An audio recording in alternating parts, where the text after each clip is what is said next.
न कोई डर न कोई भय, पाकिस्तान में ही खड़े होकर जयशंकर ने बना दी पाकिस्तान की रेल। इस्लामाबाद की धरती पर दहाड़े मोदी के हनुमान, दिया ऐसा बयान, 57 मुस्लिम देशों में मच गया घमासान। 9 साल बाद पाकिस्तान पहुंचे जयशंकर ने पाकिस्तान के निकाल दी सारी हेकड़ी, चीन को भी दे दिया क्लियर मैसेज।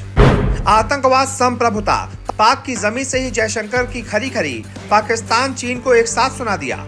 जी, चीन और पाकिस्तान का परोक्ष रूप से उल्लेख करते हुए विदेश मंत्री ने पाकिस्तान और चीन दोनों की ऐसी बैंड बजा दी कि दुनिया देखती रह गई। पाकिस्तान और चीन को समझ में नहीं आया, करें तो करें क्या, कहें तो कहें क्या।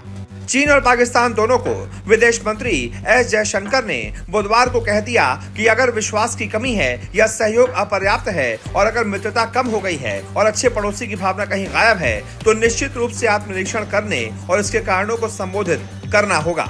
यानी कि एस जयशंकर ने साफ कह दिया कि इन दोनों ही देशों से पर्याप्त सहयोग नहीं मिलता, इन दोनों ही देशों से मित्रता की कमी है, ये दोनों ही देशों में अच्छे पड़ोसियों की भावना गायब है और इन दोनों को ही अब आत्मनिरीक्षण करने की जरूरत है।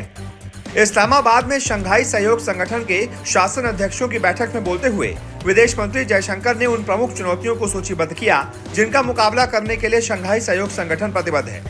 आतंकवाद, अलगाववाद और उग्रवाद।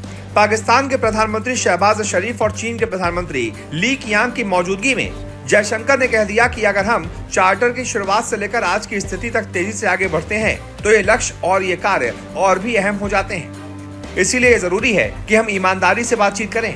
यह तभी संभव है जब हम चार्टर के प्रति अपनी प्रतिबद्धता को पूरी ईमानदारी से दोहराएं।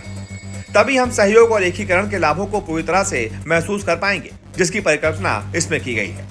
इस साल एससीओ शासन अध्यक्ष परिषद की अध्यक्षता के लिए पाकिस्तान को बधाई देते हुए जयशंकर ने कहा कि भारत ने सफल अध्यक्षता के लिए अपना पूरा समर्थन दिया है। वहीं चेतावनी देते हुए चेतावनी के लहजे में जयशंकर ने फिर से चीन और पाकिस्तान पर निशाना साधा और कहा कि हालांकि ऐसा करने के लिए सहयोग आपसी सम्मान और संप्रभु समानता पर आधारित होना चाहिए, इसे क्षेत्रीय अखंडता और संप्रभुता को मान्यता देनी चाहिए, इसे वास्तविक साझेदारी पर बनाया जाना चाहिए, न कि एक तरफा एजेंडे पर। अगर हम वैश्विक प्रथाओं, खासकर व्यापार और पारगमन को ही चुनेंगे तो ये आगे नहीं बढ़ सकता। यह चीन पाकिस्तान आर्थिक गलियारे के संदर्भ में है, जिसके बारे में नई दिल्ली का कहना है कि यह भारत की क्षेत्रीय अखंडता और संप्रभुता का उल्लंघन करता है। पाकिस्तान मध्य एशिया के साथ व्यापार करने के लिए भारतीय वस्तुओं के लिए भूमि पारगमन की अनुमति नहीं देता। आगे जयशंकर ने कहा, लेकिन सबसे बढ़कर हमारे प्रयास तभी आगे बढ़ेंगे जब चार्टर के प्रति हमारी प्रतिबद्धता दृढ़ रहेगी। यह स्वयं सिद्ध है कि विकास और वृद्धि के लिए शांति और स्थिरता की जरूरत होती है। जैसा कि चार्टर में स्पष्ट किया गया है, इसका अर्थ है 3 बुराइयों का मुकाबला करने में दृढ़ और अडिग रहना।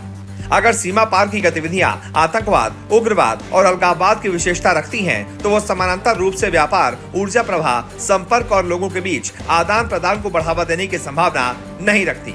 जयशंकर ने फिर से सीमा पार आतंकवाद पर पाकिस्तान की अड़ियल नीति की ओर इशारा करते हुए कह दिया कि दोनों चीजें एक साथ नहीं चलेंगी। ऐसे में आप बताइए, चीन और पाकिस्तान को जो दो टूक एस जयशंकर ने जवाब दिया है, इस पर आपकी क्या राय है?